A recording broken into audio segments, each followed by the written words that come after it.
This film shows rats scurrying around Manchester streets in the early hours. Their population has soared. Manchester City Council says there are 20% more of them.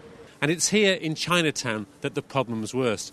Bin men say the number of rats has rocketed since commercial waste companies stopped collecting here late at night. The rubbish are left outside on the street after the close of business, something like 2 o'clock in the morning, and left there until 7:30 in the morning. It's such a long time for the rats to attack all these thin bins, plastic bins. Restaurateurs and business leaders met the council last month to demand action, but the council's environmental health officers say that restaurants that leave out waste overnight are partly to blame, and they will prosecute. We can take enforcement action. We have done in the past. We've used CCTV surveillance to identify the offenders. It's extremely important that is taken away, that food source, and that's one of the major things that needs to happen. And so we're doing that enforcement action right now.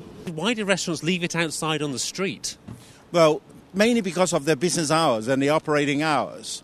After the close of business, the restaurant won't be manned again until something like 9, 10 o'clock in the morning.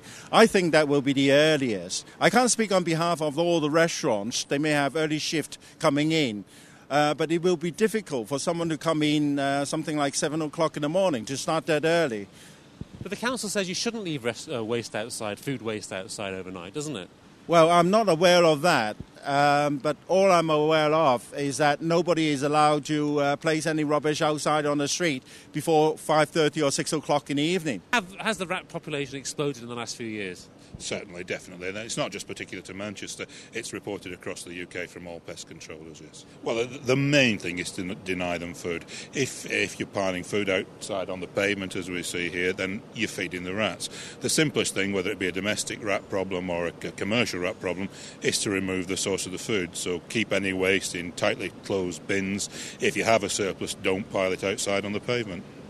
It's also a problem with things like takeaways, isn't it? And people throwing away things like that. Very, very much so. We've become very much a throwaway society. You've only got to walk around the streets now on Saturday morning and you see half-eaten kebabs and chicken tikka masalas on the pavement and so on.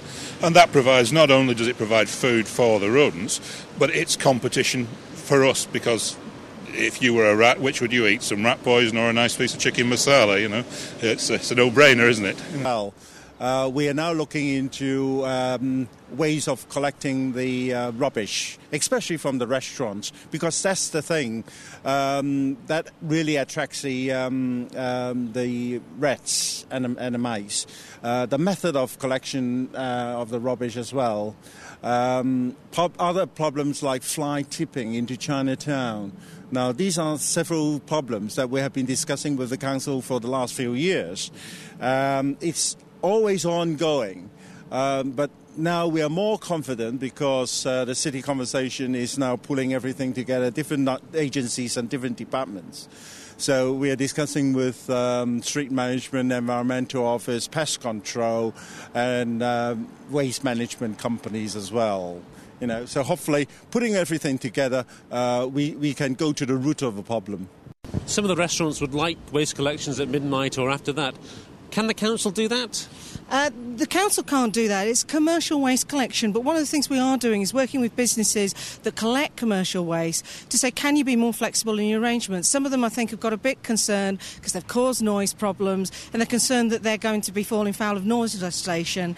Really what they need to do is offer a flexible service. You know, there's not residential everywhere in the city centre, and I'm sure there's things that they can do to offer a service late at night, but also it's key that businesses where they are near residential keep their waste in during the night. They shouldn't just throw it out willy-nilly. So why are rats dangerous to human beings? Well, they carry a number of potentially fatal diseases, such as Weil's disease, Q disease and murine typhus. They also carry salmonella bacteria, viruses and worms. So, can the problem be solved? Well, business leaders here in Chinatown and the City Council are due to hold more meetings to try to come up with solutions. Richard Butt, Channel M News.